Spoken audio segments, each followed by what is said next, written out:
You're listening to America Overnight, celebrating 29 years, shining a light in the shadows.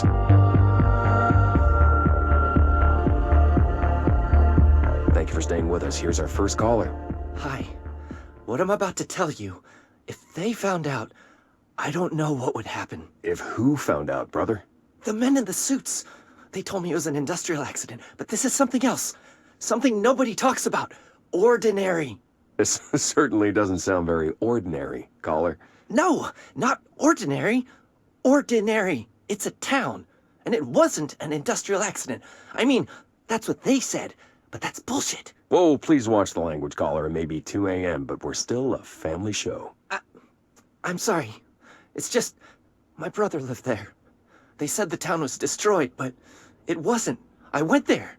The people are gone, but the town's there. It's still there. So the population of an entire town disappears, yet the town remains. Tell me, was the phrase, "there is no salvation," written anywhere? I'm not sure. The same thing happened in Brazil in 23, a village called Rio Verde. More than 600 people just up and left. The government said they were fleeing guerrilla forces, but we know the truth. A mass abduction, as predicted by my regular guest, Dr. Quincy Reagan. Abduction? You mean aliens? That's bullshit! I know they're lying! Now, I warned you about the language, caller. I'm afraid we're gonna have to cut you off. And good timing, too. It's time for a short break. Hang in there. America Overnight will be right back.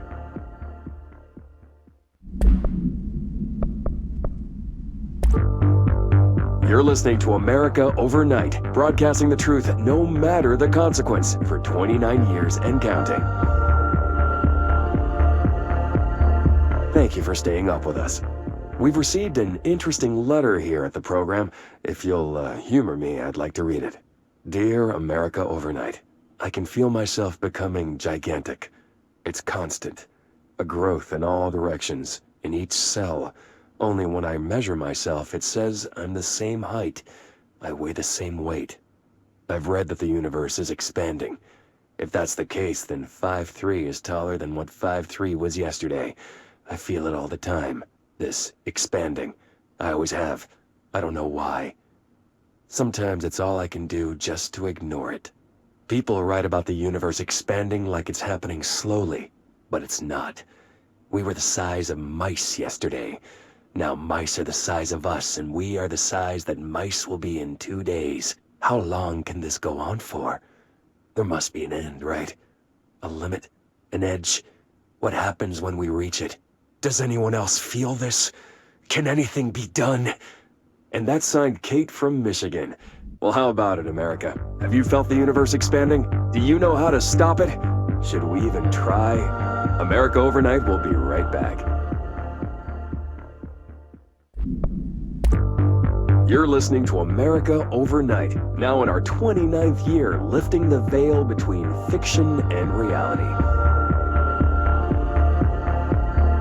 Thank you for staying up with us. I've been getting a lot of calls about this meteor in Sterling, Colorado. There are reports of a large spherical container that crash-landed in a field outside town. Some government people reportedly took it away. Now, we happen to broadcast from Colorado, and Sterling isn't far. I drove down myself to check it out with members of the America Overnight team. I don't need to tell you, it wasn't long before we found pieces of metal debris scattered in a field. Listeners, this is yet another instance of an unidentified flying object, or UFO, entering our airspace and crashing. That the government took away the evidence under cover of darkness only compounds the fact that these are more than likely visitors from beyond our planet, or dare I say, solar system. Head on over to our website to see pictures of the spacecraft pieces we uncovered. And while you're doing that, our sponsors would like your ear. America Overnight will be right back.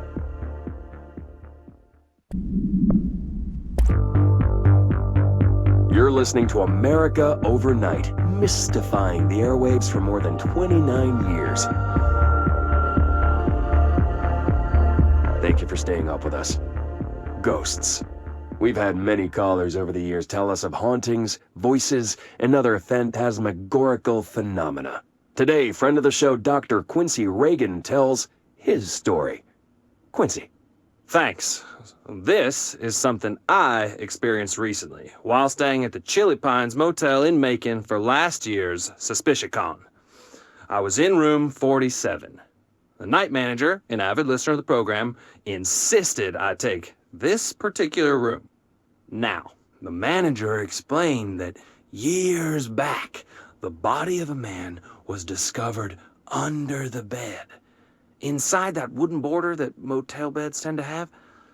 And the body had been there a week, he said. Guests had stayed there, sleeping with the corpse a foot below them. They only found the body when housekeepers complained about the smell. Hauntings have been reported in room 47 ever since. I happily took the room. I fell asleep pretty quick, checking under the bed first, of course. No ghosts visited me, no chilly spots or flickering lights. But when I woke up, I found myself under the bed. It was dark and stiflingly hot. Luckily, I was able to push the mattress off and crawl out before I suffocated. The night manager was kind enough to find me another room. Oh, there you have it, listeners. What we call ghosts take many forms.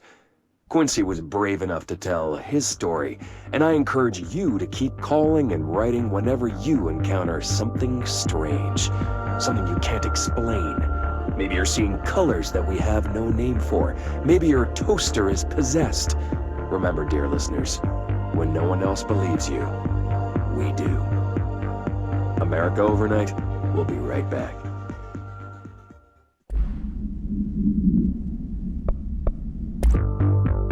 You're listening to America Overnight, now in its 29th year.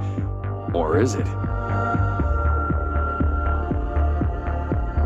It is, don't worry. Tonight we're discussing thrift store oddities and one-of-a-kind finds.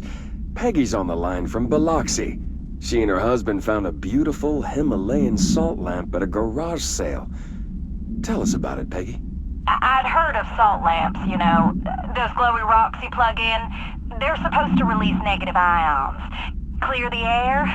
I got one, only $4, and I put it in our living room. I thought it would look nice there. It gives the whole room this lovely orange glow. Now, this is usually when the call takes a turn. It's my husband. When he's in the living room, he won't take his eyes off the lamp. He's obsessed with it. If I turn it off, he gets so upset. He says it needs to stay on no matter what. Last night, I woke up at 3 a.m. He wasn't in bed. I found him in the living room, staring at the lamp. He was smiling. His eyes were open, but I thought he might be sleepwalking, so I shook him. He just kept smiling at the light. Then, he started to speak.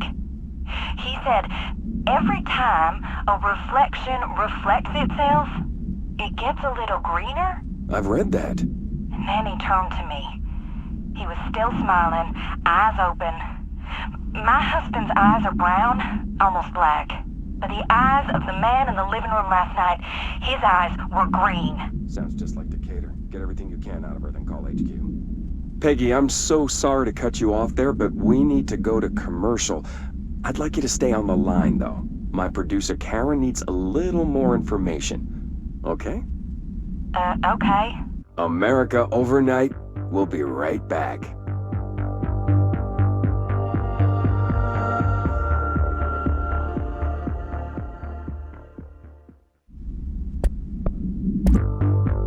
You're listening to America Overnight, a beacon in the darkest recesses of possibility for more than 29 years.